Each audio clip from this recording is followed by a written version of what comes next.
Did you happen to see the Bob Dylan biopic, Complete Unknown?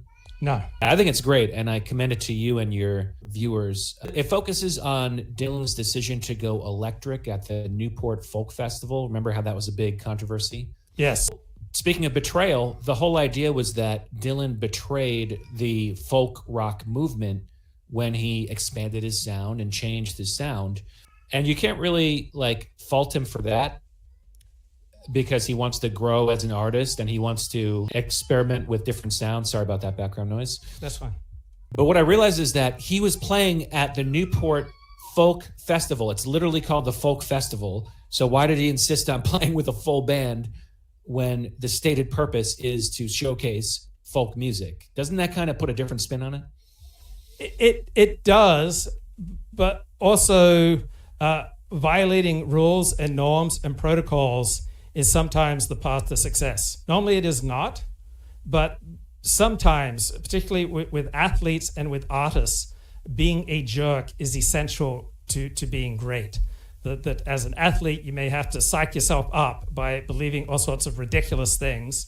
And as an artist, sometimes you have to say F you to normal, acceptable behavior to enter a different realm where, by freeing yourself of expectations, you then explore things and you then do things that would not have been possible for you if you'd been polite.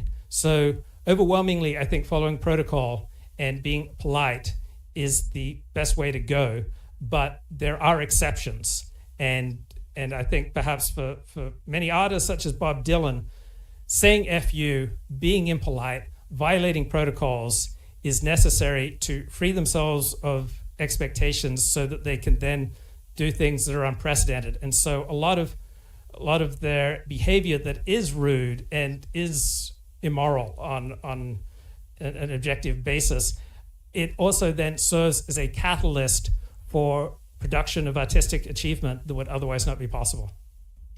That's definitely the light that it was shown in the film, which is that he was almost being deliberately provocative, but ultimately that music that he created, it was the album Highway 61 Revisited, was, some of the best Dylan music. So you can't really argue with that. Like a Rolling Stone, for example, has the full band, electric guitar, has the organ in the background. So it's portrayed pretty heroically in the film. And Johnny Cash says, hey, you got to track some mud on the floor and just shake things up.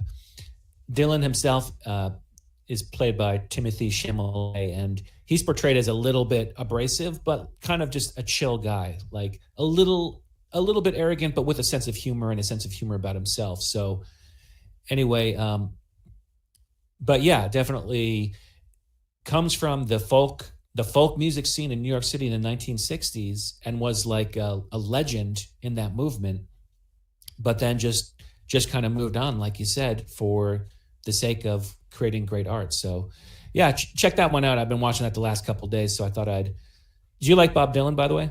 I don't care for him. So yeah.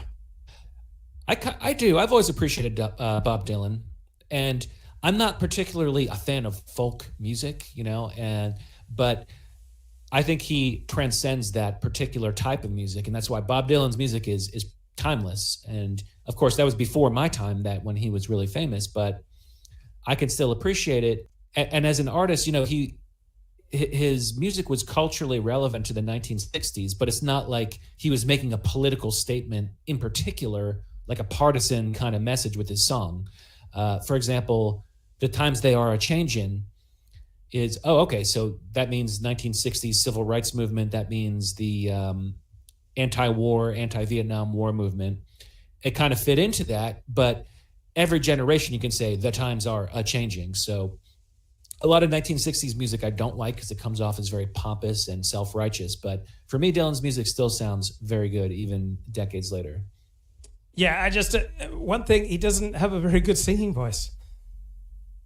That's funny. Well, and I have strong feelings on that too. Again, Timothy Chalamet, he sings everything live in the movie. Not only does he sing it himself, but he sings it live. And he sounds great. And that's tough to pull off, because how do you not do like a Bob Dylan impersonation, but rather he's just singing it and he sound in his own right, but it's very much sounds like Bob Dylan. I think Bob Dylan has a good voice. I think he's a great artist. I love his song "Knocking on Heaven's Door." Right, that song that hits me. I like the Guns N' Roses remake of that song. Oh, I'll have to check 40. it out. Yeah, Yeah, 40. Come on. God. But anyway, okay. all right, man. It was fun being on. Thanks, 40. Yep. Take care.